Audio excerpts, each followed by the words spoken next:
まあ面白くなったねって言ってもらいたいんですが、忖度なくいただければ。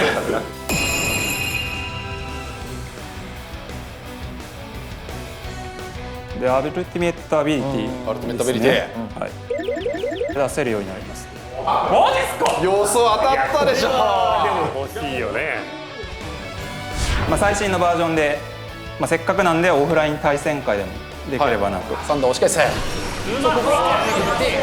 あサンダー。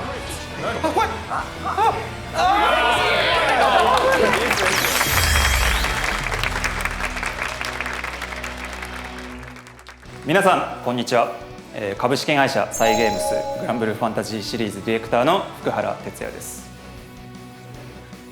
今回はバトル調整報告会ということで、7月に実施したベータテストでさまざまなフィードバックをいただいたことを受け、バトルシステムの大幅な変更調整を行いました。それをですね、11月に予定しております第2回ベータテストに先駆けて変更点をご紹介できればというものになっております。よろしくお願いします。それでですね、今回、できればプレイヤーの方に直接ご感想いただければと思い、著名な GBVS プレイヤーの方をお招きしております。それでは中尾さんから自己紹介の方よろしくお願いします。普段はグランブルーファンタジー VS の実況解説をやらせていただいております中尾です。よろしくお願いします。この中では唯一のグラブル VS 現役プレイヤーデバガメです。今日はね、本当しっかりチェックしていこうと思いますのでよろしくお願いします。バーニンコア所属プロゲーマーの和信です。よろしくお願いします。はい、この中では唯一の声優グランブルーファンタジーでイカロスを演じております市木光弘です。よろしくお願いします。ランスロット大好きプレイヤーのスコアです。楽しませていただこうかなと思います。よろしくお願いします。本日は皆さんよろしくお願いします。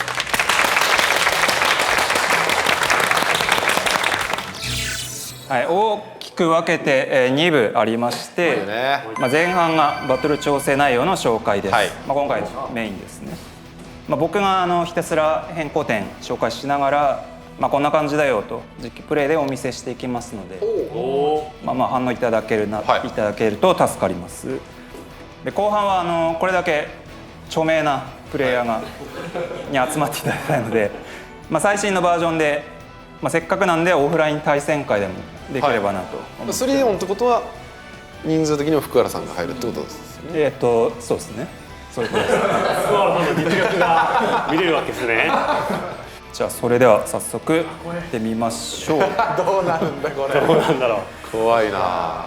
基本的に今回ご紹介する内容が、第2回ベータの仕様になると思っていただければと思います。一応あれですね、事前にちゃんもう好き勝手反応してくださいって我々好き勝手言われてるんで、生の声を我々お届け。僕からは何も言ってないんで我々は忖度なくいただけるといい。素晴らしいゲームですけどね。それしか言わない。どうなってるんですかね。まずですね、前回のベータでいただいたフィードバックの内容を振り返らせてください。投げと、レイジングストライク周り、あと紐づいて扇ゲージ消費技もろもろが、分かりづらいとか違和感あるとか、おもんないよとかさまざまな角度からいただきました。GBVS プレイヤーのその期待に応えられていないっていうところを一番反省しつつ、我々としては当然さらに多くの新規の方にもう面白いと思っていただけるゲームにしたいので、ちょっとこのままじゃダメだよねっていうところで、いろいろ調整であるとか仕様の変更だとかを検討し、今日このような会開かせていただきましたので、面白くなったねって言ってもらいたいんですが、忖度なく皆さん食べますよ。皆さんいや大丈夫でしょう。じゃあまず一つ一つ順番にいってみましょう。アビリティプラスからですね。今日は前回のベータで、そのアビリティプラス使うとゲージペナルティってのがあったんですが、一時的にたまりづらくなるみたいな、それがなくなりましたと。素晴らしい。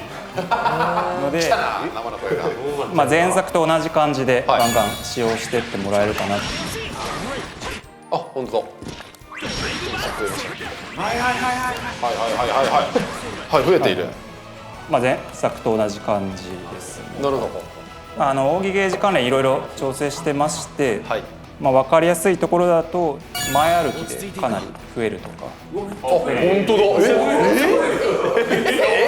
トレモだからとこの速度じゃなくて、なので、まあ、ペナルティなくなりはしたんですけど、まあ、その上でゲージも増えやすくっていう部分は。前歩きやばいな。前歩きすごいな。次が、アルティメットアビリティ、アルティメットアビリティ。はい、すんだこれ。どうなるの？まず、ゲージ 50% 消費っていう部分は変更ありません。ゼロでで前回結構どれにもコンボリミットっていうのが入ってたんですね、追撃できなくなるっていう、それがまあ大体なくなりました。大追撃。ダウンじゃないんだ。でけえ。ハードダウンも取れます。はい、あ、そうなんだ。もう一つあって、キャンセルで出せるようになります。キャンセル出る。ほら出たじゃん。ほら。マジっすか。予想当たったでしょ。いやもう本当にコンボしたかったから。もう欲しいっすよそれ。じゃあ自分の勝ちですね。予想してたんですよ。予想してたんですよ。勝負してた。いやマジか。マジか。使い道増えるのはいいっすね。そうですね。のでまあいろいろこうできるようになってます。い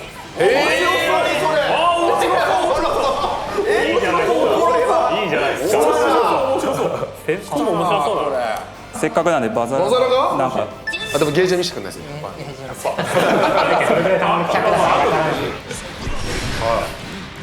ほどね。はい。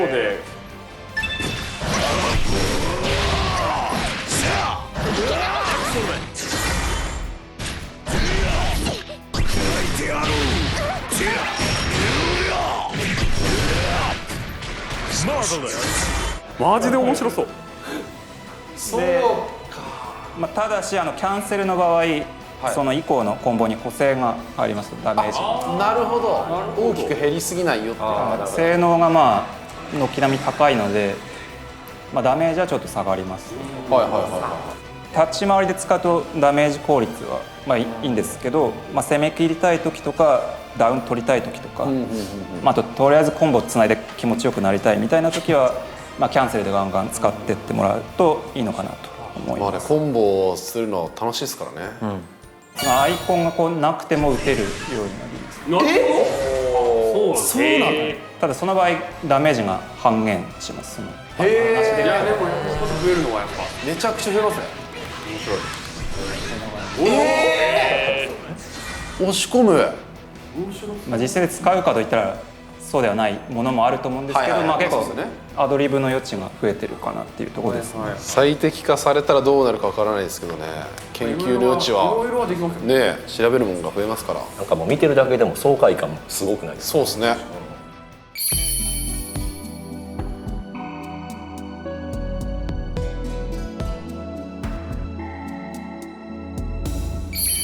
で次が、はい、ダッシュ攻撃ですね。気になってたやつ。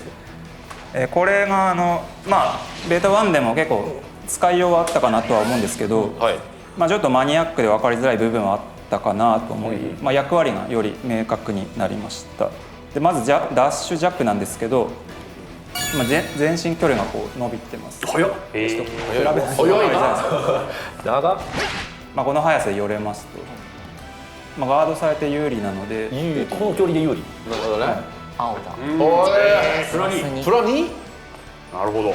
お、この距離で有利。プラスすごい。っていうかあの位置から当たるんだ。ですから持続が当たるとプラス3なんだ。まあ、接近手段としてかなり優秀なコードになってるかなと思います。でキャラによってはまあ、密着気味でやってるとそこから近距離中につなげられることも。つながるんですか。キャラによっては。めっちゃ強い。めっちゃ強い。めっちゃ強いぞ。マジか。で次がダッシュ中ですね。でこれはまあ大きな変更はありません。まあ、性能は細かく変わってたりはするんですけど、でキャラによってその下段中段ありましたね。があるんですけど、まあ、それはいろんな兼ね合いとか、個性と思ってもらえればなと思います。グランとか大体のキャラはリーチ長めの下段ですね。でバザラガは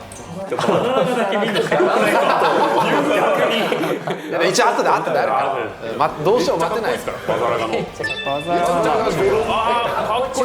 リーチと発生が結構優れてるんですけど、ガードされるとリスクはでかい。リーチありますよね。リーチめっちゃ長いです。リーチ結構浴びせ蹴り。ソリッツだとちょっと発生が遅いけど反撃は受けないみたいな。中段。なるほど。これ中段ですか？これ中段。中段か。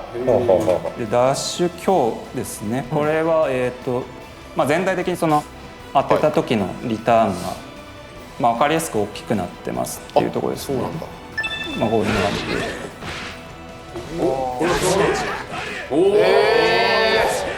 ソリッツとかグランはその場で追撃が可能ですね。尻持ちやられになるんで。しかも減ってんな。当てた時の挙動がやっぱりキャラごとにちょっとずつ違うんですけど、ランスの場合はその場で。拾えそう。尻持ち。気持ちいい。俺はもう見てるだけで気持ちいい。スパさんはかどりそうですね。いいっすね。あと誰も知らないアニラ。アニラついに。長い。その代わりに長いけど追撃はできる。ダッシュ強じゃないですか。ダッシュ強。追撃で画面端だと追撃できるってやつですか。それでもない。端でカウンターだと。端カウンター限定。簡単しそうじゃないですかこれ。なるほどね、押し込むんだこれが。そうだな。カウンター確認。で端だとカウンターできますみたいなキャラも結構います。はい。今のところその紹介された新システム周りがかなり強力そうに見えるんで、そうですね。派手な戦いになりそうですね。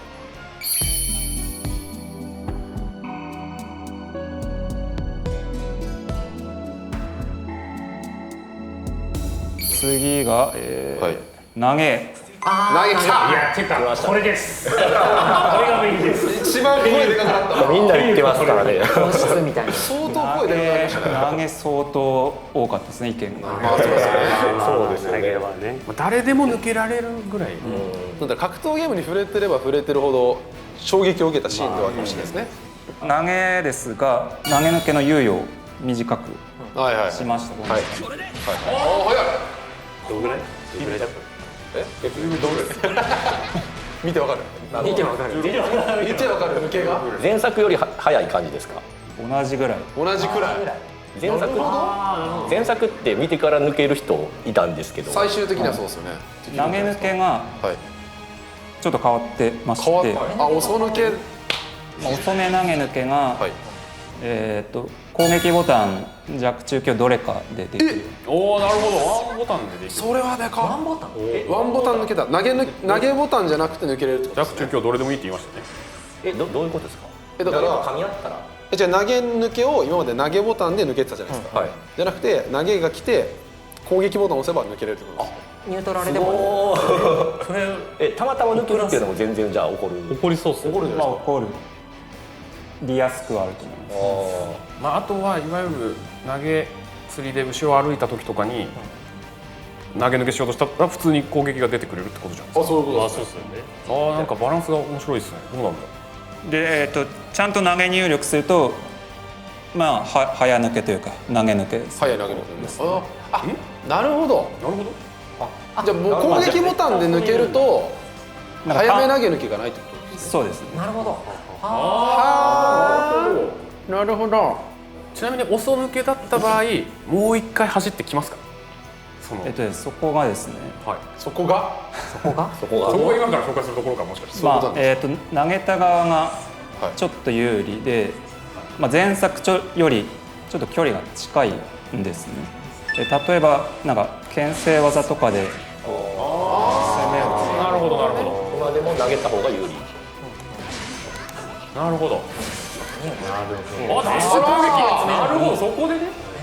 とかいけますし、相手がガードしてたら近づいて別の技なのか投げなのかっていう読み合いになるのかなっていうところではありますね。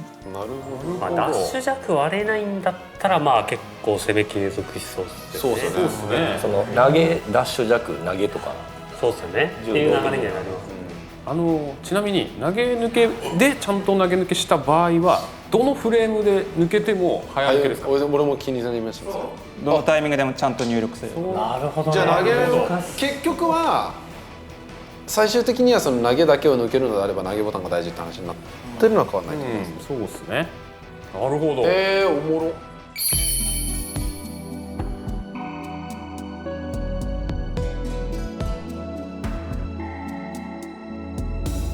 次がレイジングストライクですね。来ましたね。まずガードしてる相手をガードクラッシュさせて BP を減らすっていう仕様は変更ありません。はい。で使用条件が変わってですね、使用条件。 25% ではなく使うのか。 25% ではなく BP を使うのか。使う側もBP をなるほどね。なるほど。これでも結構言われてましたよね。そうですね。扇ゲージ使えません。はい。なるほど。使わないんだ。 BP ゲージを使ってやる。そうです。扇ゲージを使う。それで多分これ相当リスクでかいな。都合3回しか打てないんですよね。はい。ほら確かにリスク高いなこれ。片山さん光ってます顔。なくなると光るってことですか、顔。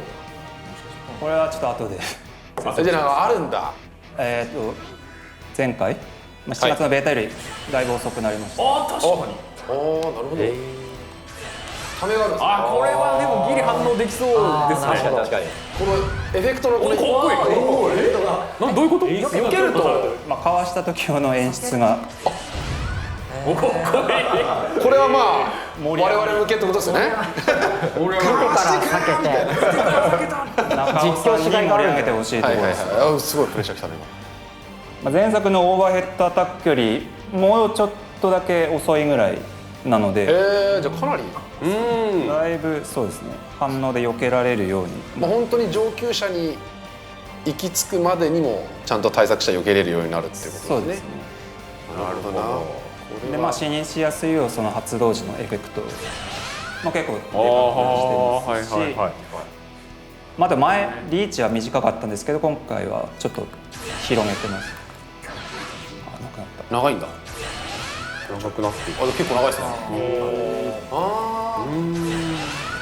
でガードクラッシュ以外にも用途は増えてまして、その使う時のリスクは増えてるんで、その分、用途は増えてます。でガードクラッシュしなくて通常で当てた場合ですね、こう中央とかで尻持ちダウンになるんだ。コンボにもう当たった時はこうなるよ。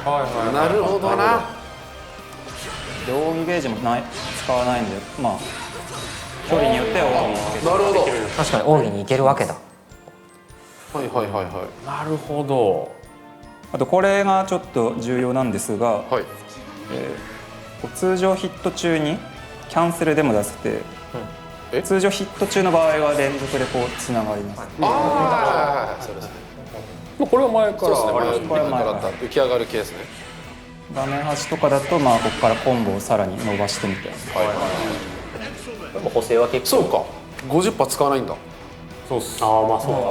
上の今後で使うのはつい。倒せるときは使った方がいいですよね。そういうことですよね。ガード中の場合は連続にならないんで、潰されたり倒されたり避けられたりする。なるほど。めっちゃ変わるな。とはいえ結構いきなり出すと当たったりはするんで、そこも読み合いになるのかなとは思ってます。コンボ判断めちゃくちゃ大事になりそうですね。確かにいろんなアドリブコンが自由度めっちゃ上がりましたね。あとキャンセルで出した時端とかだと結構高めに打ち上げるんで、そこからキャンセルなしのアルティメットアビリティ入れやすくなったりする。なるほど。そうか、補正がかからないんだ。はあ、盛りだくさんだな。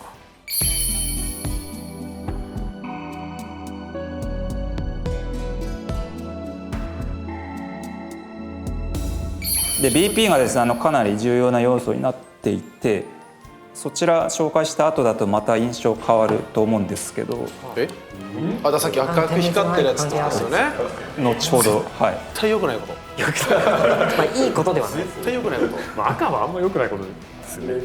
次ブレイブカウンターです、これもBP1 だけで使えるようになります。ああ、そういうことか。ゲージなくならないってことですね。あと入力ですね。入力は前が3ボタンだったんですけど、2ボタンになりました。どのボタン？レイジングストライクと同じ MH、オーバーヘッドボタン。これ言ってましたね。そうですね。3ボタンがむずいってみんな結構言ってた。確かにで挙動もちょっと変わっていて、カウンター入ると強制ダウン。馴染みあるな、なんかこれ馴染みある。ブレイブカウンター使った側がゲージ以外は有利になってるってことですね、状況は。カウンターするとそういうことじゃないですか。でレイジングストライクに対しては、これなんか主に演出ですけど、レイジングストライクモーションで返すっていう、これは仕切り直しですね。いいな。レイジングストライクで割れたやつがもうそもそもなんかかっこよくなってる気がする。そうですね。パリーン。ちょっとブラッシュアップされて、もうこれで一気に2個減るわけですね。でもそうですので食らって1個減って、そういうこと？そうか。フラッなるほどなるほど。こうフラットで言っちゃった。通常でやった場合は相手は減らない。単発で当てた時だけだから演出が来たら相手の BP 奪いますよ。当てるメリットはめちゃくちゃでかいですよね。確かに。そうですね。ただ遅いから避けられる可能性があるよ。まあデメリットも結構なるほどな。デメリット。でも相変わらず削れるっていうのは相当強い要素になりますよね。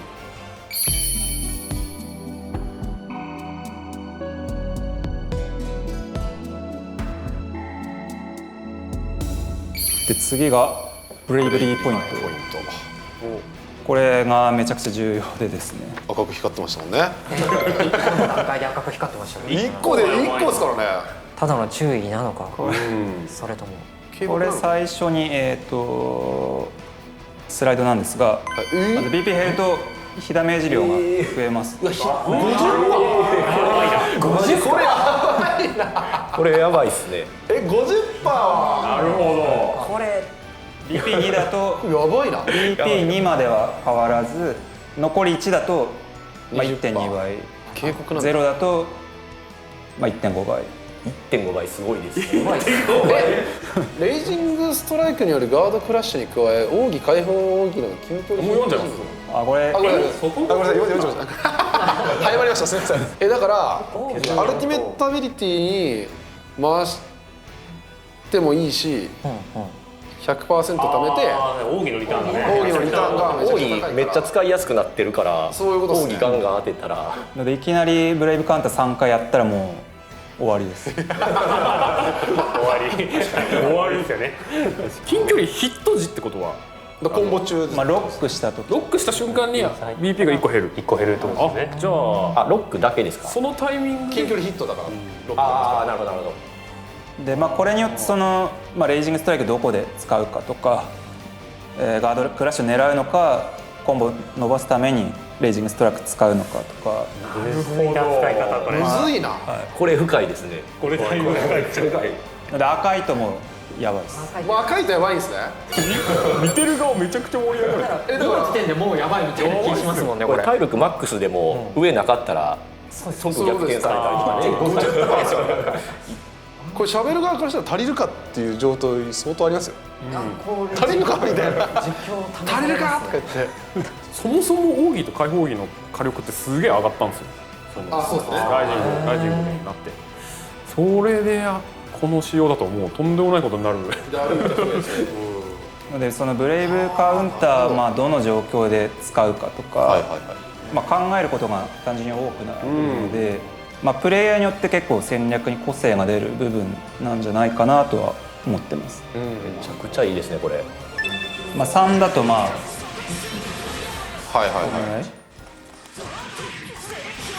れぐらい。こんぐらい、アイコン2個分ぐらいのが、0だとや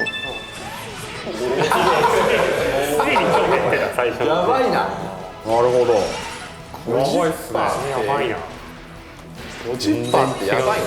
あ、投げがすごい。投げも減るんか。投げえぐいぐらい。めっちゃ気持ちいいヘリにしますいや、奥義見てこれどんだけ変だこれ。多分半分余裕で変じゃないですか。奥義ちょっとこの後に説明するんですけど、はいレイジングストライクがその相手の、通常当ててもガードされててもリターンがある強力なコードなので、はい打つ側もそれなりにリスクを負うようになってます。で対してブレイブカウンターも、奥義ゲージ使わないからといって、適当に連発できるわけではないんで、攻守それぞれの奥深さっていう部分は増してるんじゃないかなとは思います。で BP1 以下になるとその被ダメージ増加っていうリスクを追い続けることになるんで、基本的にそうならないように立ち回るのが、重要にはなりますし、逆にその BP 支払ってでも構成維持するとか切り返すなどの判断することもあるのかなと思います。はい、次は奥義開放義ですね。なんかあるんだ。奥義ゲージ100使うのは変わりません。で一番でかい変更点としてはその、さっきも言ったんですけど、近距離ヒット時に相手の BP を減らすようにすると、ああ、やっぱ想定で減る。それで減りますよ。とかエフェクトやっぱいいな。で奥義だと1で開放奥義だと2減ります。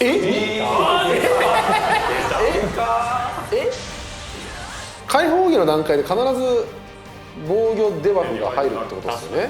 相手そうですね、必ず2以下にするんで、なるほど。 2のやつになるとゼロに。でもそんなともしやすいってことですね。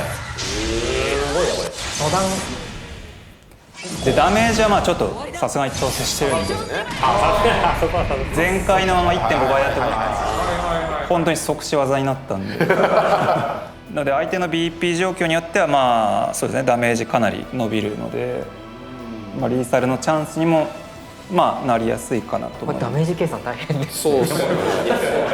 しかも奥義であれか減らした場合は自分は減らないでおけるから。でもう一つあって、もう一つはまさか奥義を発動すると発動者の BP が1回復。なるほど。これってタイプあるの面白い。これって自己強化奥義はどうなの？確かに、雑にこれはフェリとか。フェリシスいろいろ言いますけど、増えるんじゃない？でこれただダメージ技だけで神調整。神調整。よかった。なるほど。よかった。この前のベータの時より奥義開放奥義を狙うべきだし、戦略がやっぱ増えます。増えますよね相当。どこにゲージ回すかっていうのは、選択肢がすごい増えまめちした。ゃくちゃ自由度上がってますね。奥義ゲージとブレイブリーポイントが前のテストだとほぼ連動して減ったりしてたんですけど、今回別々になったので、BP 周りのメリットっていう要素がかなり強いんで、積極的に狙いたい技には基本的にはなってるかなと思います。でアルティメットアビリティと奥義どっちにゲージ使うのかとか、状況や戦略に応じて判断するところがシンプルでもありつつ、面白くなったかなとは思ってます。プレイヤー力が試されますね。それぐらいゲージの使い方のでその始めたばかりでもちゃんと使いながら遊べるし、よりね凝ってきたらやり込みがいかなりありますよね。コンボパーツが多分かつてないほど変わるんじゃないですか、状況に応じて。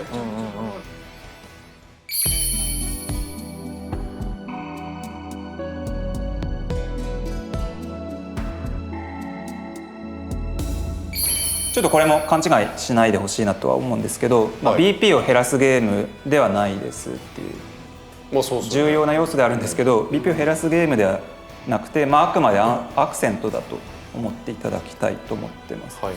前作のプレイ感にプラスして、奥深い駆け引きができる要素として、BP っていうものが加わってると思ってもらえるといいなと思ってます。ので最初はあんまり BP のことを考えずにですね、アルティメットアビリティバーン奥義ドカーンを狙いに行くだけで十分楽しめるかなと思いますし、上級者同士の戦いになるとその BP いつ支払うかとかの駆け引きがまあ一つ見どころにもなってくるんじゃないかなとまあ考えてます。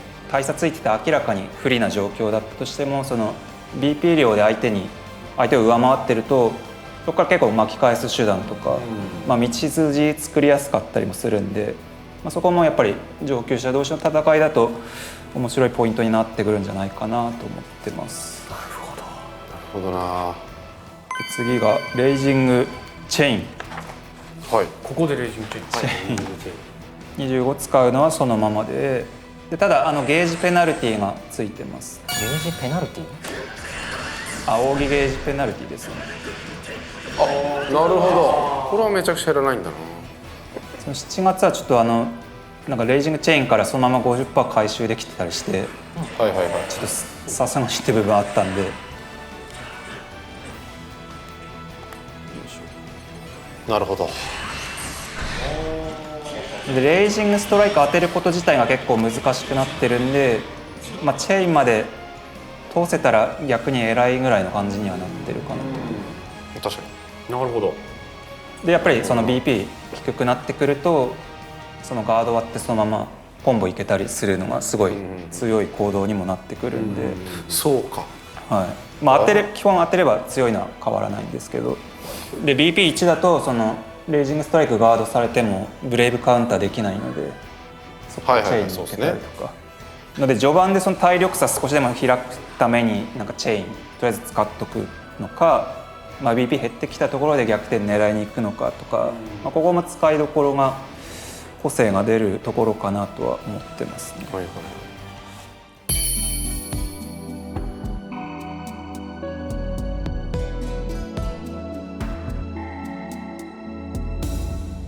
次がテクニカル入力についてです。これもでワカメさん、もしかしたら俺の勝ちかもしれない。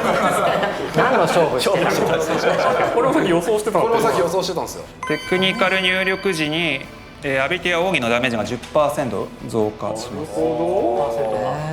ただし、はい、キャンセルなしで出した時だけです。のでああなるほど。コンボは要はコンボ中に使うアビリティコンボ中のパーツで使うアビリティとかは、まあ、どちらで入力してもダメージは変わらないよっていうところですね。クイック入力に。なるほどな。テクニカルにメリットはね。グッド表示。グッド表示も復活ですね。グッドも復活し我ます。々もよく大会で今グッドって出てましたよこうやって。そうそうそう。喋ってましたね。テクニカルしたかどうか。じゃあこの勝負も中尾が勝ちということ。ああすみません。僕は間違ってましいや復活するんだ。でテクニカルとそのクイック入力の性能差について7月に意図を結構長文で出してる手前、ちょっと慎重に伝えたいんですけど、はい、まあ、基本的にその性能差っていうものは設けてないつもりです。前作だとその攻撃強度とかクールダウンの時間とか、まあ、有利フレームがとかなんかいろいろあったんですけど、まあ、あくまでそのキャンセルなしで、テクニカル出した時はダメージがちょっとだけ伸びますと。はいはいはい。まあ、これそのクイック入力と比較して、まあ、テクニカル入力で技を出すこと自体その事実として発生が遅いまあそうですよね。ワンボタン以上の入力を行ってるんでその分だけ、まあ、数フレーム遅れるっていう、まあ、実質的な性能差が存在していると考えたので、まあ、そこを埋めるもんだと思ってもらいたいなと。た。なるほど。でコンボ中であれば発生の遅さとか関係ないのでここは入力方法に関わらず、まあ、メリットはつかないっていう形です。で性能差設けてほしいっていう人もまあすごいいるのは重々承知なんですけどワンボタンで無敵技出せたりするのでそこで、まあ、超反応的に無敵技出されるのが、まあ、やっぱり納得いかないみたいな、まあ、出すのが実際早いんでっていう部分はまあ依然としてまあこのダメージが伸びたとしても残りはするんですけど、はいはい。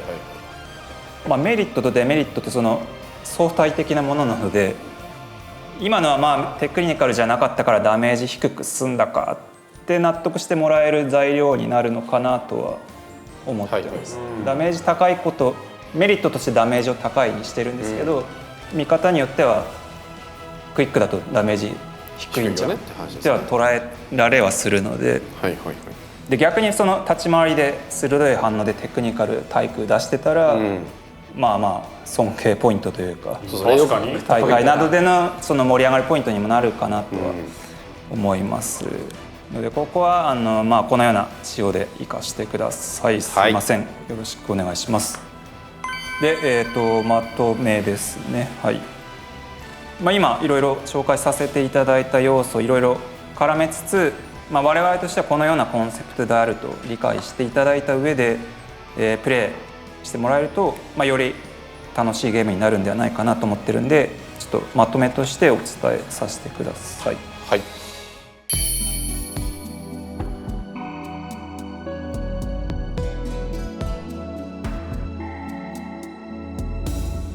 情報量が多すぎてでもまさかね、我々的にはこんなに変わると思ってなかったんで。すごいいややばいっすね、変わり方。以上なんですが、はいちょっとこの後ですね、トレモの時間をご用意してトレモの時間が嬉しい。ゲーマー好きな触っていただきつつ、その後に 3on3 3やれればなと。ここで、これだけ変わってますってのがちょっと見てる方に伝わるといいなとは思ってますんで、よろしくお願いします。お願いします。いやマジで違う。めっちゃ多くない？でこう、おおすごいすごいすごい。なるほど。これは面白いぞ。いや今もうおいこれすごい。おいこれ。バウンドすんのやば。バウンドすんの面白い。はい、それでは、ここからは福原さんに代わりまして私中尾が進行を務めさせていただきます。よろしくお願いします。お願いします。ありがとうございます。ありがとうございます。さあ先ほど修正箇所だったりと報告会行われましたが、皆さんいかがでしたか？変更点が本当にたくさんありすぎて、感動しかなかったんですけど、新鮮味がすごすぎて。来るまではね我々めちゃくちゃ緊張してましたけど、そうですね。いざ始まるとただのユーザーでした。ここまで変わってるのかと。ね思いましたね。さあそしてですね、ここから行う企画はグランブルーファンタジー VS ライジング 3on3 バトルとなります。ここで改めてルール説明の方をさせていただきます。今回は2チームに分かれて 3on3 で戦います。計3試合行い勝ち星が多いチームが勝利となります。試合のルールはですね、2ラウンド選手の2先、いわゆる2先となります。そして今回のチーム分けはこちらということで、これ映ってるんですかね皆さん。はい、この席順となっております。席順、はい席の割り振りとなってます。対戦カードここで改めて決めていきたいんですが、こっちはもうちょっと決めてます。もうこの順番でいこうっていうのは。いきなり強い人来ないですよね。大将はね、大将は大将。じゃあ教科書通りなんで。いいですかいいですか。お決まりはい。じゃあ、決まったということで我々のチームは福原さんにいただきます。はい。そして和の子さん、スコアさん、市木さんチームは先方ははい市木さん。ここはかなり演者対決。そうですね。開発演者対決ということで、ではですね1試合目は、福原さん市木さんとなりましたので、早速ではございますが試合の準備の方お願いします。やってまいりましょう。グランブルーファンタジー VS ライジング 3on3 バトル第1試合スタートとなります。皆さん盛り上がっていきましょう。中尾さん T シャツ変わってないですか？チーム感をねもう画面には映ってませんがチーム感を整えるためにエボ T で。エボティで。はい、ありがとうございます。やばい、自分だけ来てない。そういいですね。気になってここね開幕演出あんま喋ると怒られるんで。交えようか。オッケー。お互いのウエスト守るためにも先にちゃんと動いとこうか。もちろん全力で。さあ 1P 側福原さん 2P 側ゾーイということで、実況だけだとね一方的に福原さんを応援するだけになりますのであちらのチームをしっかりとガヤっていただければと思います。さあまずは触っていくのは福原さん。ここはゾーイもねかなりアビリティ周り変更点ありますが、そこら辺には細かく触れずにあ、違う頑張ってほしい。違う。福ちゃんが攻めていく。さあ3段目の突きを捉えて、やっぱゲージ溜まりやすいっすね。そうですねやっぱり前移動だけでサラプソディからこれダッシュ攻撃。次していくコンボうまさあダッシュ攻撃バレる前にやってってください。よけてマジさあ説明をしっかりとうまく。さあここはダッシュ攻撃。さあダッシュ強攻撃バレる前に倒してください。さあバレるのに倒してまだめっちゃやってきますよ。離していく。さあこれはアルティメットラプソディですか。そうですね。アルティメットラプソディですね。あ、やべ、もう昔の動きをやっちゃう。こちらもアルティメットアビリティでどうでかいので返していきたいが上から攻めてくれ。ダッシュ攻撃ダッシュ攻撃。離したい。さあ市木さんこのダッシュ攻撃有利ですよ。有利固まっちゃうからさあ置き攻めは長いな。アルティメットラプソディ相当受け止める時間長いですね。やべ。さあやばい。さあ気づけばさあやばいな。おっとなんか怪しい連携が見えたがあ、バレてない。まだバレてないですよ。まだバレてない。ダッシュ攻撃まだバレてない。続いて追撃は難しい。ケーステクアーマー技めっちゃ押し付けてきますね。さあダッシュ強攻撃。そう動きがなんか硬い。反撃がね、割と確定に見えますね。まあダッシュ強攻撃なんでもしかしたら反撃あるかもしれませんがね。さあ一応おさらいとしてダッシュ弱攻撃は攻撃した側が有利と。ただそれ以外は基本的には不利になるんですかね。そうですね。まあ場合によってはパニッシュ、確定反撃取られるものもあるはず、はいなので、さあこの上位のダッシュ強攻撃相当怪しい。上位もな有利かな。さあ投げスカっていますがトリプルアタックからサンダー押し返せ。そうここはアルティメットアビリティ。さあサンダーさあシックおお避けている。さあ開発しちゃった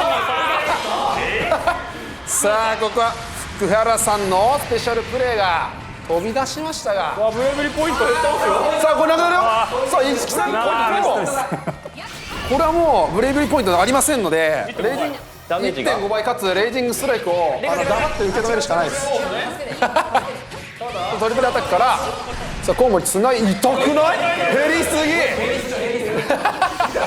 さあ削りもあるがトリプルアタックからもしかしてゲージはありますよ。さあ何かこれは小技も当たれば終わりがダッシュ攻撃こすっていく。おーっと見てから届かないさあサンダーで抑えてまず1セット目取っていくのは福原さんお互い美咲なんでにミスが目立ちますね。さあミスが目立ちますねいいコメントいただきましたが目立つ割には相当強い技こすってますけどねとりあえず分かんなくなったからダッシュ攻撃しとこうみたいなダッシュ攻撃がめっちゃ見えますね。しゃがみ中からああ、なるほど、避け。でもやっぱりその置き攻めでダッシュ攻撃を重ねたいポイントなのでビリビリ結構その無敵技とか避けとの読み合いになってるイメージですね。まあ普通にガードされても有利だし、はいまあ当たればコンボにいけそうだし。おっとパンチと出ている。さあ秘策捉えたがどうだ遠距ギリギリ打っているラプソディしっかりガードして投げのエースかっこよくなっております。まあ投げをちゃんと大きめにいけますからね、その後ダウン取れる。そうですね、さあダッシュ攻撃は捉えられなければいいとジャックジャックジャック投げている。さあ投げ暴れが通してさあアルティメットから追撃が入る。火力が高いさあ置き攻めはうまくとりあえずやっちゃおう。さあこれはやばいこれゼロっすよ。ゼロになりました。ゼロに使ってるからね。なんか BP ゼロっすよ。これめっちゃいいんじゃないか。まださあだがあまりにもブレイブポイントゼロはかなりきついんじゃない。さあワイバンここになんか単さあ発削って削ってサンダー上からあ、これはあブレ上で反撃ないのか。これ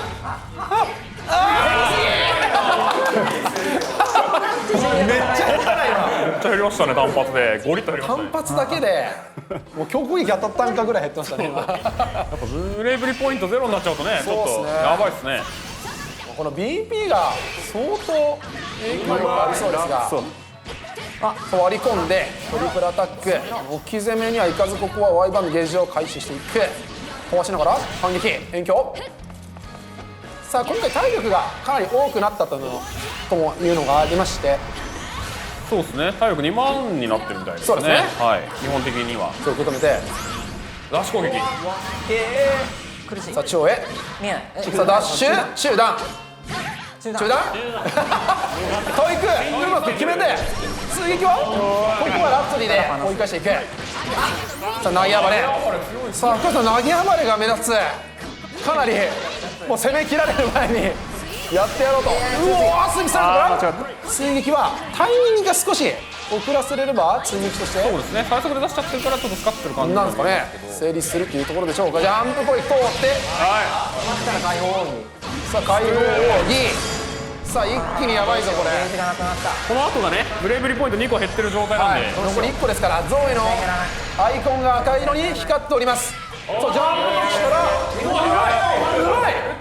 さあまずいか、どうだ。危ねさあこれはこれはいちいちもつれ込んでいる。いやーすごいですね。追い返したね。あでもね時間経てば経つほどこっち強くなりますからね。さあここはジャンプでまず距離を取っていく。あずるいずるいサンダー対空ずらし、うますぎる。うまいですね。読んでるよ。先のタイミングかなり合わせてきます。さあダッシュジャックからここは有利な状況ですが、あえて暴れていくですから、さあ中央追い返していく。さあダッシュジャック、追撃が投げ抜ける、投げ抜ける。さあ偶然苦しいんですか、本当ですか、本当ですか。まあでももしかしたらその投げ抜けの方法が変わったのが効いてるかもしれませんね。そうですね。投げだけじゃなくてもうワンボタンで投げ抜けできると。そうここはブレイブリーポイントなくなってしまうので、解放技は怖いが割っていく、追撃が入ってゲージもあるので、さあ第1ラウンド奪っていくのは福原さん。先にリーチをかけていきまだけどす。な。似合わないな。さあ福原さん一言も喋りません。めちゃくちゃガチです。福原さん一言も喋りません。今までこスイーんなプスライドから入れたいな調停を。さあこれはダッシュ中攻撃ですかね。足払いが飛んでくる、画面端割ってこれは返していく、返すが返さん方がよかった。だけで結構やばいですね。そうですね、やばいですね。これで 1.2 倍の状態になってる。格ゲー力が溢れ出ているサンダー。苦しい。さあアルティメットサンダーなので置き詰めがついてくる。なるほど。ここはパナせない。おなんか追撃しそうな雰囲気ありましたね。そうですね。ちょっとでかいやめて。さあいっぱい使ってる。いいダメージが出ている。投げで外せない。さあ削りもある。削りがあるぞ。うまい。もうそんなこと言われたって。ラフツリーがおいしょいしょいしょ。サービスちょっと戻して。うわーやばい。ブレーキことないぞ。いや減ってる。ちょっと使いすぎたか。さあここで最初のブレイブカウンターが良くなかったです。フルセット。ちょっと最初からいい試合見せすぎじゃないですか。さああれですから円柱。さあここは中段はラプソディで返していく。間違え真下じゃない。ためて。さあ飛びも見せながらスイープスライド。ちょっと待ってコンボいけない今。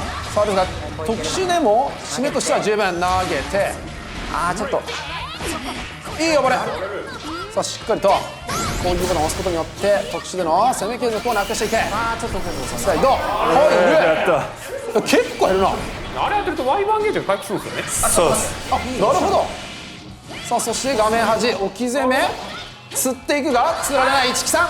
さあコンボになっている。クラスもどっちでもいいと。プレス落として拾ってつながっている。置き攻め勝っていくいや接戦じゃん。こんないい試合見せるかよ。勝負でしたね。いやーちょっとさあ 3on3 バトル、まず1試合目見事勝利したのが福原さんとなりました。おめでとうございます。めっちゃ同期してます。同期が、はい、勝利したまずは福原さんから一言、そんなのがはい、いかがですか。ギリギリでしたね。ギリギリ勝てました。まあなるべく新システムをこうはい、こすっていきたいと思ったんですけど、相当ねこすられてちょっと見栄え悪い部分あったかなと思うんですけど、まあ慣れるともっとスマートに戦えるかなと思うんで、はい、ぜひ駆使してもらえればなと思ってます。はい、そして惜しくも敗れてしまいましたが見事なプレーを見せてくださいました市木さん、いかがでしたか。まずはめっちゃ楽しかったっていうのと、めっちゃ悔しかったのでちょっと発売された暁にはまあ100本ぐらいまず100先ね。とりあえず先じゃ足りねえ。100先やりましょう。とりあえずやります。ね、対戦ありがとうございます。ありがとうございました。はい、市木さんでした。ありがとうございました。続いて第2試合で、移ろうと思うんですが、各チームメンバー決めてくださいということなんですが、もうこちらはもう決まっております。決まってますはい決まっております勝手に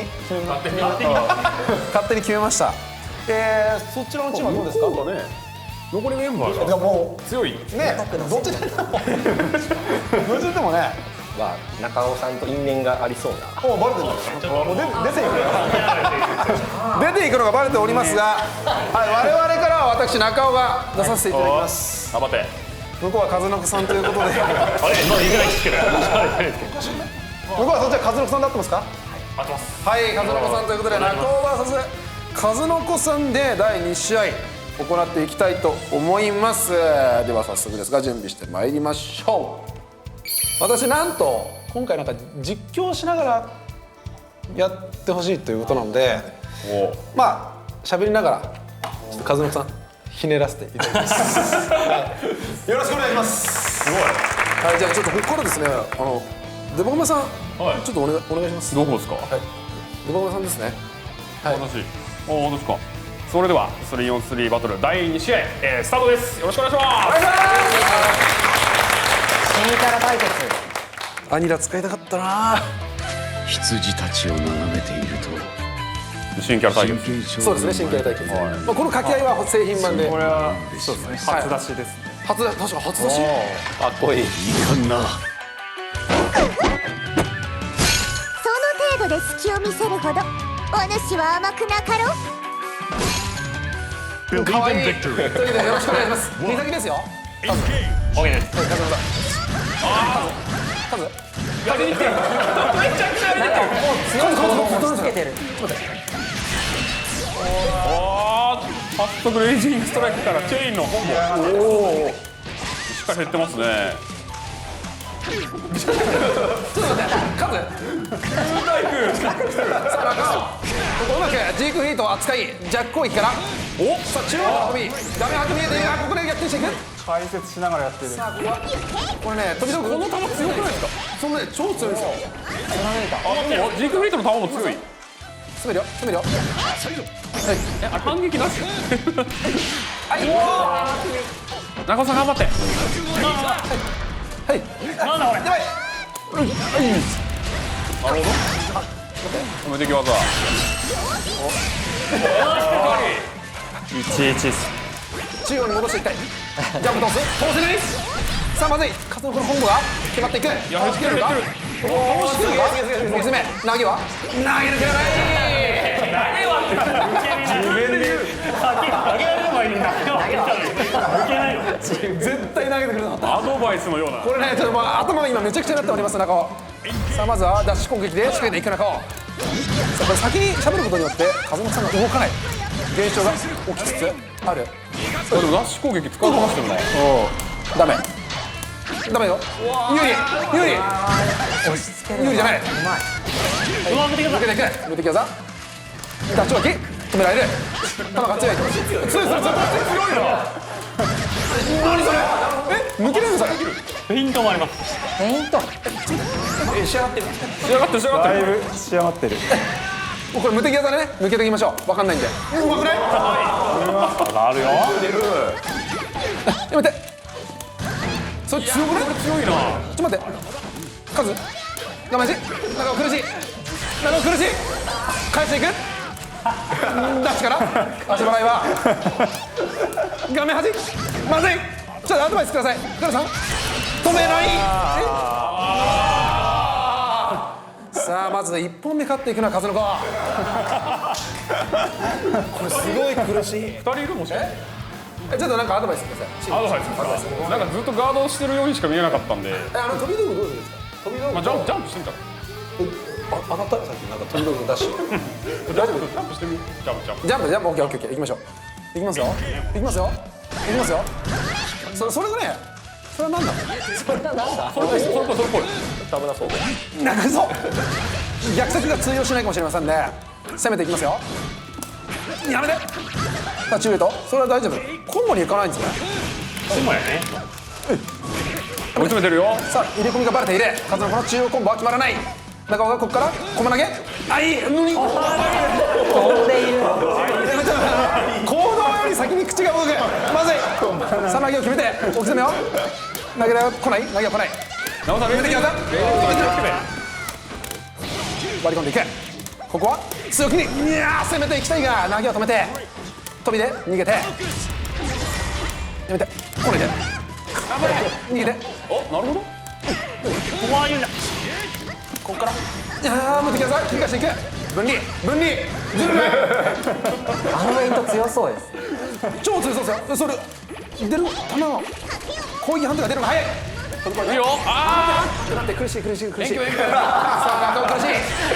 況の中に本音が入ってくるのが面あ白い。中さん遠距振ってこう遠距遠距振ってこう遠距いきますよ遠距振ってこう遠距振るよはい違うんだはい画面端さあここからはうまみが溜めていく2回食べたぞ。味方ますよ攻撃力がどんどん上がってる何それ新しい技使ってくれ許さない攻めてこないまずい俺のマニガンズが消えていくさあここは強気にしっかりしてるジャックいいか早い。はいなるほど逆先だけで直さんゲージ使ってこうゲージジェイス使ってくれ了解アルティメットアビリティとかあるよアルティメットアビリティあるよあるよそれでかいでかっ。もう一回使っちゃう下段はいいいよゲージどんどん下がってるよ休み画面端中を捉えていくノリトラいっぱい出てくるさあ1つ3が出てくるか上から画面端はい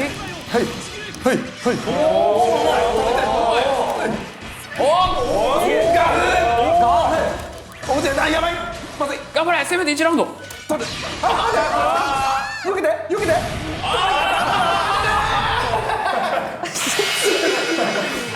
見てから決めていき勝利をつかむのは風の子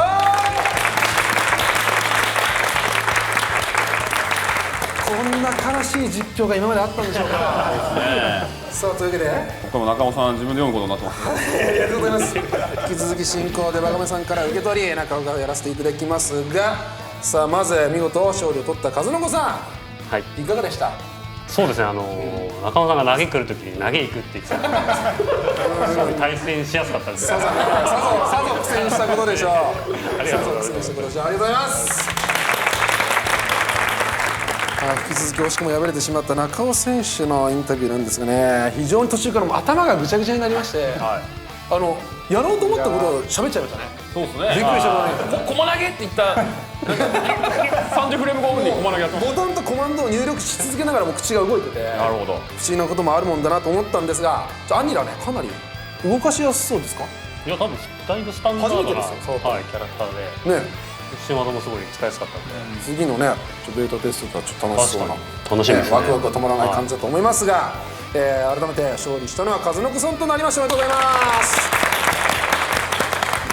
ではですね、第2戦が終わったということで、最後の第3試合目と、移りたいと思います3試合目の対戦はデバノメさんスコアさんの対戦となりますそれではスタンバイの方をしていきましょう現在先鋒は、こっちのチーム勝ち時報があちら側のチーム勝ちということなので今 1-1 です現在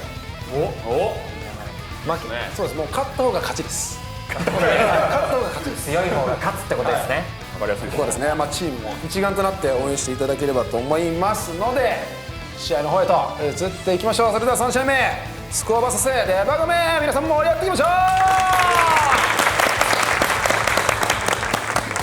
さあそれでは見ていきましょう 1P 側スコアさんのランスロット 2P 側デバゴメさんのさあバザラガということでさあ2時間みっちりやっていたんですが2人ともねかなり笑い声が聞こえていたので相当トレモで面白いものを見つけてきたんでしょうさあ画面端を継続しているのはスコアさんでしたが中央に戻っていくでバゴメバザラガさあ上空を払ってさあ開幕から画面端へと運んでいくそうしかしさあランスロットには無敵技がアルティメットアビリティでつきましたねさあここから返していくただ早い段階でブレイブリーポイントがなくなっておりますまずいとさあまずいさあこれは傷目かなり苦しいぞマジ？さ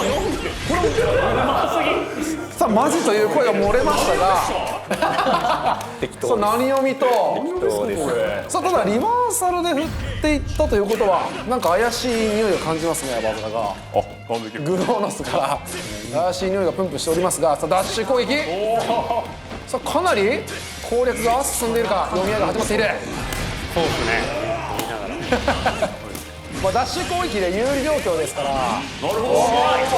さあ小技で固めていくことを匂わせてのダッシュ攻撃連打それからさあこのように揺さぶっておしゃれ。しゃがみ出ていけこれスローだったやってない。さあ中戻ってさあですがやはり体力が高いバザラガがいや、そうなんだ。襟が出てますねアジェットもう中込んでいきますかカードから飛び込んでくれ裏しっかりガードもうやりたいな。さあジャンプ置いたらグラマス大き攻めをこうせてリバマスつけていく予想ボールから画面端グラマスを見て割り込んで大き攻めやってない。ここは攻撃を出さないさあ特有のやっていない出ましたが、まあ、新システムがねいろいろなんて大き攻めアルティメットキングから無敵がついているさあありなんですかありなんでしょう触ってここを返していくそれからさあですがもうブレイブリーポイントスカさんないんで触られると足がさあこれはどうすんのさあ固めが続いている割り込みが時間足りんか。さあまさかのさあまずは1セット目スカさん取っていきますがまさかの発売前の対戦でタイムアップが起こるといういや、どうしたらよかったかな。さあ相当仕上がってるぞさあ見ていきましょう2セット目さあまずサボっていくのはレバーが目バザルかさあここは壁ジャンプで中へ隣さあ投げが通る大き攻めさあ打撃が通るがここは判断が少し難しいか上からいや、使うべきなのかいいのかわからん。そうですよねさあ来ましたよしゃがむの遅くなってるもしかして。あ、それも早い。暴言食らうとちょっとスローになる。スローになると白くなってましたね一瞬、さあ割り込んでさあアルティメットアビリティ周りバザラがかなりその大味なものが多そうですねさあ使っていいか聞いている上から攻めて割り込んでバザラガに切り返しがあるのが面白いなさあノギは飛んでいるそれじゃない。さあ画面端へと追い込んで割り込んでいくさあ通過ことを再確認して間違えたこれは届かないああいう時に当たっても空中でもコンボに行けますもんねそうですね。さあそのガードを砕くという用途もありますがなるほど。画面端追い込んで投げ落とすさあ変更点があるが投げが通るさあスカってしまういや、ゲージ余らしてんだよな。揺さぶりがすごい。さあその地味なね前後移動だけでも扇ゲージ相当溜まってますから、さあここでリーチをかけていくのはスコアおお神く神合わせていくからのコンボが始めトリプルアタックからさあ先は小技で潰してさあ取っているさあ画面端大き攻めさあ扇ゲージを温存しながらコンボを完走しました無敵技切り返してさあこちらも無敵技切り返す確かになるほどブレイブリポイントを使うことによって、まあ、その後の切り返しを手に入れることもできるんですねやべ、細かくしちまう。すごいっすね。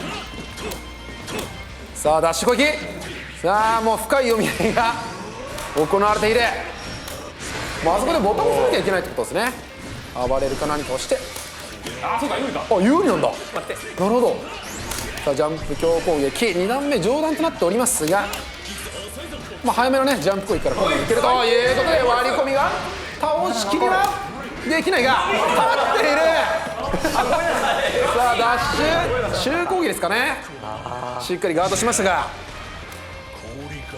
さあこれで1-1スコアさんが勝てばスコアチーム勝利出番さん勝てば飛び通す。最終セットへと飛びを取る。さあ置き攻めはむずそう。かなり苛烈。使っちゃった。さあ使っていく。さあ飛び越えて隙は少ないですね。先は回り込みから捉えていき画面端。さあ今までのこの手数を利用した固めにプラスしてダッシュ攻撃が入ってくると、これ強い。回り込んで、さあ一番出番さんが使ってて面白そうにしてるポイントですねアルティメットグローノス。さあここはジャンプ攻撃を出さない選択肢、スカシゲナンと呼ばれるテクニックになります。さあ回り込みから何それ、ダッシュ攻撃が通るのか。歩いて歩いて割り込んでいける。置き攻めは暴言と一緒に画面端。さあダッシュ攻撃がかなり運びますね。ジャンプ特集、これは今度はつながる置き攻め読んでる。さあ意外と硬直少ないんですね。読んでても早めにしないと確定反撃が取りづらいということですよね。なんだって。さあ開放撃を手に入れる。時間がない。さあどうする。さあチームメイトから時間がないというアドバイスが飛んできましたが、おお見てから。さあですが時間は止まっています。倒しきりはかなわない。まだ残っている。さあどうする。うおもしかしてあるのか。ダブルアップ。めっちゃいい。なんかごめん。いや今ここで倒しきれなさそうだったからね。勝ち筋が見えていた。パチパチやってレーシングストさあライク。これでもつれ込んだ 1-1、最終セット3セット目へと移っていきたいと思いますが、改めてありますか、何か。むずいですけど、でもやっぱ上のBP がこっち3個で向こう2個だった時は多分圧かけた方がガードブレイク。さあではお互いにアドバイスをいただいたところで3セット目と移っていきましょう。さあ泣いても笑ってもこれが最後の戦いとなります。皆さん盛り上がっていきましょう。さあ開幕は再び仕掛けていくのはデバゴメさん。受け止めるがここはヒット数でのけ去ってしまう。さあ足払いから攻め手を手に入れていくのはスコアさん。さあこれブレインミニポイントが1つなくなってしまう。ここから1個なくなるだけでも相当なんかイメージが違いますよね。そうですね。そう中央でのコンボダブルアップをしっかりと割り込んでいく。さあジャンプ攻撃が総攻撃を避けながらゲージあるな。さあゲージを使いながら攻めていますが相当ゲージありますね。スカー選手のランスロットブレードインパルスから画面端。さあグローナスを読んで、ジャンプさせることができるようになったというのが上投げが通っている。ブラタから割り込んで、さあ体力残り少ない。さあムービーポイントも少ない。ここは攻めを通し再びスコさんが1本目を取りリーチをかけていきます。ゲージが余ってんだよな。固めたらインスティンクション、アルティメットインスティンクションがいいかもしれない。マジですか。やってみますか。さあゲージの使い方を手に入れていく。固めたら。さあここはジャック攻撃から押し返して、そうここうまく画面位置を入れ替えたがバザラガ的には美味しい状況。しっかりガードして、さあ硬いぞ。さあ投げで崩して、さあ場所はいいが入れ替えて無敵技俺。アルティメットグローナス。ここはガードをしっかりと跳ねのけてこれそうなんだよね。無敵技ね。お互いにやっぱりまだ意識しづらいところではありますが、さあアルティメットグローナス押し返して、さあゲージがすごい溜まりますね。さあランスロットも気づけば 100% 回り込みは許さない。画面端再び背負わせていく。さあここからかなり苦しいぞ。これ使えるんだね。そうですね。さあ2人ともブレイブリーポイントは2つ。なるほど。さあここは安全飛びにはなってませんでしたね。これはどうだ。かくるか。確定している。さあこれ倒しゼロだよ切れていくでしょブリポイントゼロだよ。う。さあゼロだとね、技がなんかとんでもない火力がそうですね。出ちゃうんじゃないですか1万ぐらい出るのかな。さあこれで1-1。これはまずいよ。さあ本当に最終セット。強攻撃当たる。さあインスティンクションでおしばら置いている。偉すぎる。うまくサザンクロスから攻めていきたいがどうだ。さあこのダッシュジャック攻撃ね。やだ。割り込んでいく。やっぱダッシュジャック攻撃とそこからの固めともう一回ダッシュジャック攻撃、このタッグがかなり強力ですね。なるほど。おおかっこいい。ゲージめっちゃたまる。さあ空中投げダウンを奪って、さあオルティメットインスティンクション。確かに。さあこれ有利状況ですか。継続していたようにも見えます。インスティンクション絶妙な前難しい。入れ込んじゃった。さあ対空コンボは製品版が出てから入れてください。これでいいか。さあコンボ下ろせ。どこまで行くの？さあ奥攻めは読んでたけど。ほぼ隙がない。攻めてくる。しかしグローラスは飛んでいる。さあだから体力が十分にある。BP もある。さあ大砲撃を食らうと大変なことになります。それだけは避けたい。何それ何それ。グローラスさあまだ頭に入ってこなかったか。というわけで3セット目見事勝利をしたのはデバガメさんです。ありがとうございます。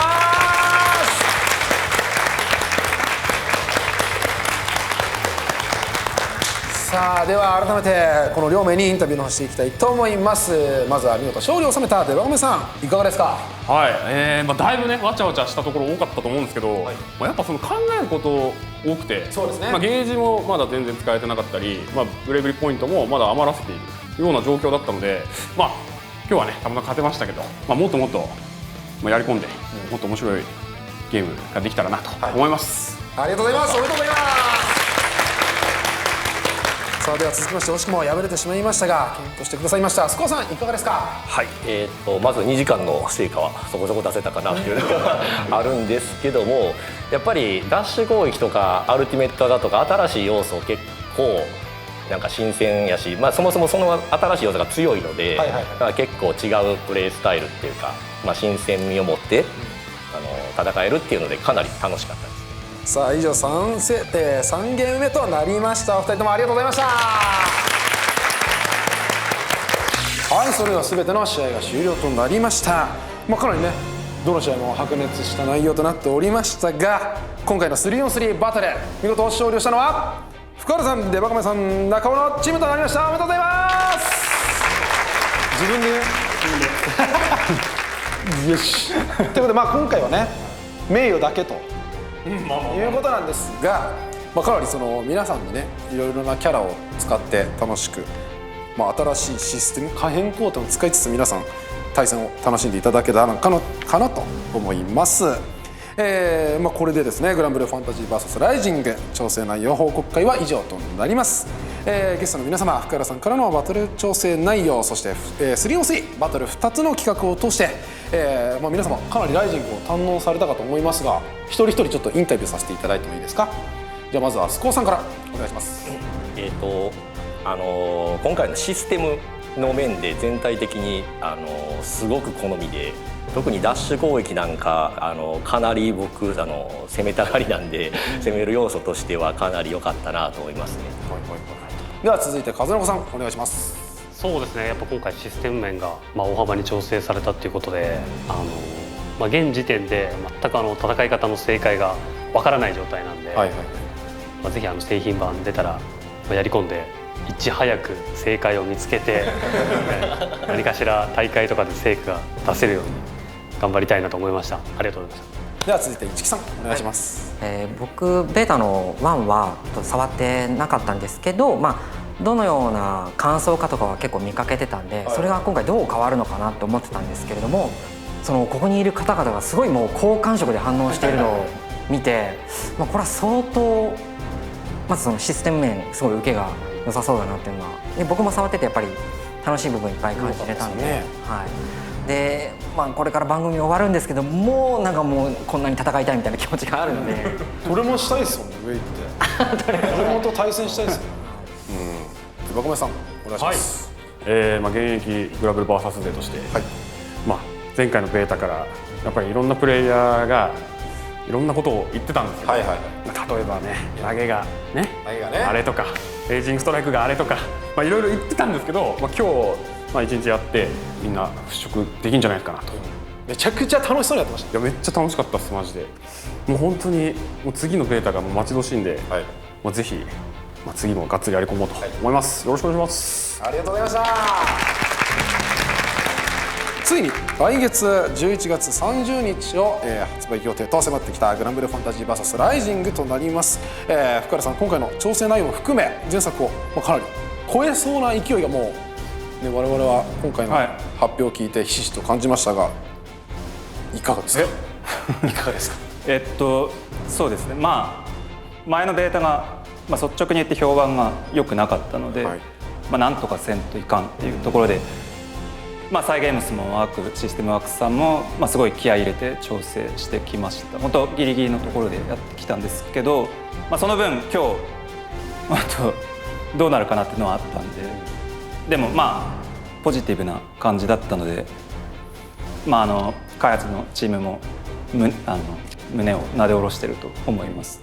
でベータ2は大体そうですね、今回お見せした仕様で活かしていただくので、そこで触っていただいて、で発売日までの期間考えるとそこから何か大きくまた変わったりとかはないかなとは思うんですけど、次はその G クリエイトと、アニラも使えますので、あとあれかグラバトも遊べますね。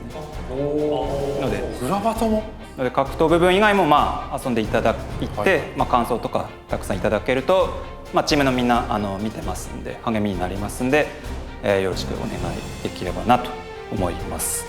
ぜひね、この動画を見て多分結構皆さんもう早くやりたいっていう、感想になってると思うんで、ぜひね、次のベータ2の方、楽しみにしていただければと思います。